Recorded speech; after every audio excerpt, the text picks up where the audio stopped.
born today, he would be born on our side of the wall. Over the decades, the percentage of Christians living in Bethlehem and the occupied Palestinian territories has plummeted, rendering them practically invisible. Did you know there were Palestinian Christians before coming here? بس هي طلعت من هون يعني المفروض هو يكونوا أوعى من هيك. So what happened to all the Christians? To find out, I'm here to ask the Palestinian Christians that remain. It's a big issue for us that one day the Holy Land will become without Christians.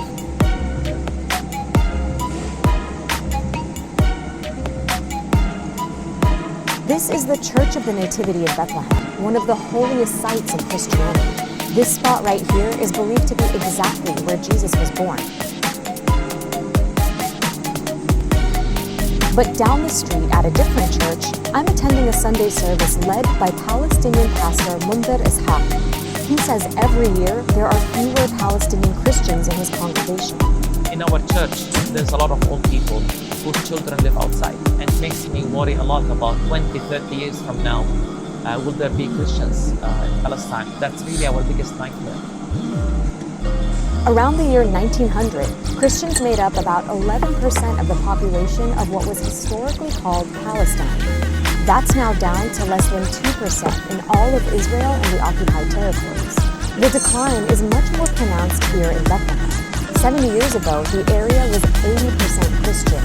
Today, that number is only 12%. Why are the numbers of Christians specifically dwindling here? Like all Palestinians who live under Israeli reality, Israeli oppression, here in the West Bank, in Bethlehem, we live under the Israeli military occupation, where we suffer from restrictions of movement, very limited opportunities economically. Overall, the quality of life here is very difficult. This used to be the main road in Bethlehem. And then the wall cut really in the middle of the road. And what used to be one of the liveliest streets or roads in Bethlehem is now this dead area as a result. To us, Jesus was one of our own. We look at him as a Palestinian Jew. He was born here. And I think even if he's born today, he would be born on our side of the wall, because Jesus was born under the occupation, under the Roman Empire. Israel began building the wall here in Bethlehem in 2002 in what it says was an attempt to stop Palestinian attackers from entering its territory. But rather than building the wall on the boundary between Israel and the West Bank, it was built deep inside the occupied Palestinian territories. That left massive areas of Palestinian land inaccessible to their owners on one side of the wall, while keeping Palestinians confined on the other side. While walking through Bethlehem, I spoke with Samir Lolas, who crafts and sells souvenirs made from olive wood. The wall is just a few feet away from the front door of his shop. لك صراحة يعني الجدار مشكلة عبيط يعني كبيرة. أنا كان المحل يسوى مصاري. كان شغل كويس. كيف بدي أقول لك؟ كيف اللي حاطين على كلب الواحد صخرة مش كان يعني هذا على كلوبنا صخرة. هذا مفروض يمكن يعني مش مفروض ولا. The wall cuts off access to most of Bethlehem's farmland, and in the north, it completely blocks off the route to Jerusalem, another city Christians consider holy, which is just over 5 miles away. It makes us wonder whether if Jesus was here today and wants to go to Jerusalem, would he need a permit to go to Jerusalem? Because you do. Everybody here does, right? Everybody here does. Israel has imposed this permit system on Palestinians living in the West Bank and Gaza since 1993.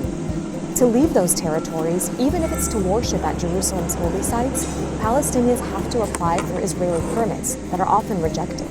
In 2022, many local Christians were banned from attending Easter celebrations at the Church of the Holy Sepulchre, where Jesus is believed to have been buried.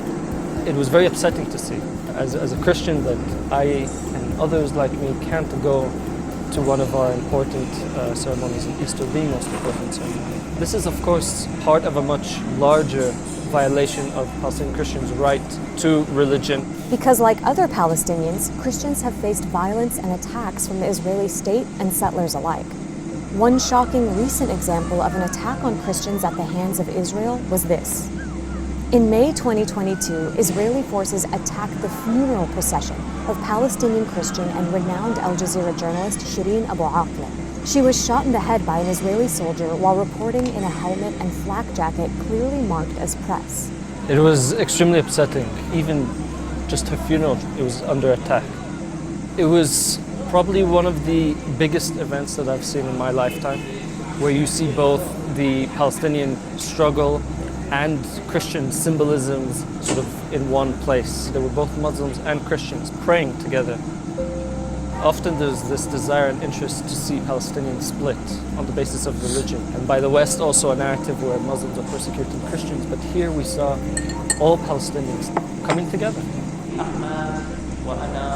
You know, a lot of time when visitors come, they ask me, how is your relationship with your Muslim neighbors? And I simply ask, well, they're our classmates, they're our business partners, they're our neighbors, literally.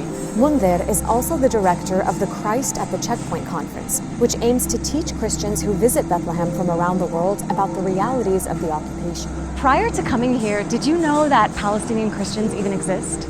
Not really, no. I thought they were mostly Muslim. What are your impressions of the West Bank and specifically the occupation? It's insane to me, honestly. I didn't really know much about it coming here, which is I'm kind of ashamed of, but it really struck me because I just have never really seen people live like this before. Jesus is believed to have been born just down the road. How do you think he would feel today seeing the checkpoints and the wall and the occupation? I think he would barge in and give one of his parables, perhaps. He would make some pretty pressing demands on the people.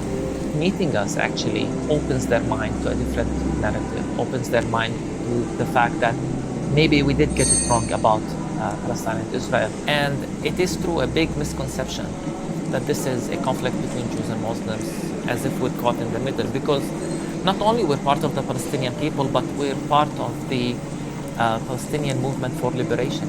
Palestinian Christians were among the earliest and most fervent opponents of British colonial rule in Palestine, and were early leaders in fighting against the displacement of Palestinians to make room for a Jewish state. And that fight continues on today with people like the Nassar family. We're on our way to visit the Nassar family who we met at church yesterday. They own a 100-acre farm south of Bethlehem that the family has had for over a century, and it's currently surrounded by illegal Israeli settlements. Here we are in the center of 5 Israeli settlements. There's one right there. There's one We're there. looking at it. You can see that all hilltops around us are already Israeli settlements existing, except of this hilltop. And so we are the only hilltop in this area that is without an Israeli settlement. Dawood's grandfather purchased this land, now dubbed Tent of Nations, in 1916, a full 32 years before the creation of Israel. But now Israel says it owns the land and wants to build Jewish settlements on the Nassar family's farm. The family is fighting to stay on the land, but it's not easy. إنه ممنوع نبني، ممنوع يكون عندنا مي، ممنوع كهرباء.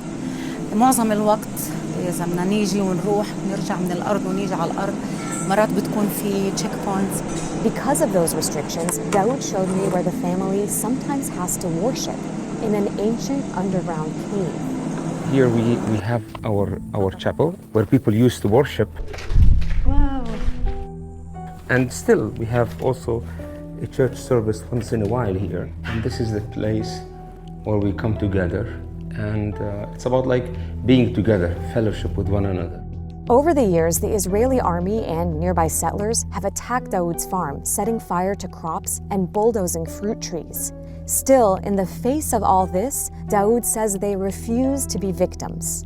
How does your Christian faith inform how you resist this occupation? Jesus also saw a lot of, like injustices happening. We refuse to hate, but that doesn't mean to accept the bad actions that people are doing against us. We are people who believe in justice. Dawood's family has been defending their land in the Israeli courts for over 30 years. I think, when you're talking, people might not realize you're a Palestinian family on Palestinian land, and Israel's trying to take your land, and the only recourse you have is to resort to an Israeli military court. It's like the cards are stacked against you, it sounds. Of course, we know that this is unjust, and we are under occupation. For us, this is the only way to try to protect, keep knocking at the door of justice, In the meantime, Dawood says that most of the other Christian families in the nearby village of Nahalin have left after being pushed out by settlements and blocked off by the wall. You feel that we are the only hope for the village to exist. So our mission to protect the land is not just about protecting the private property, but it is the hope for many people. We ask you to bless our community here and to bless the food. The farm hosts summer camps and activities for the local Palestinian community. It also hosts international volunteers. Thousands have come over the years and have more freedom of movement than the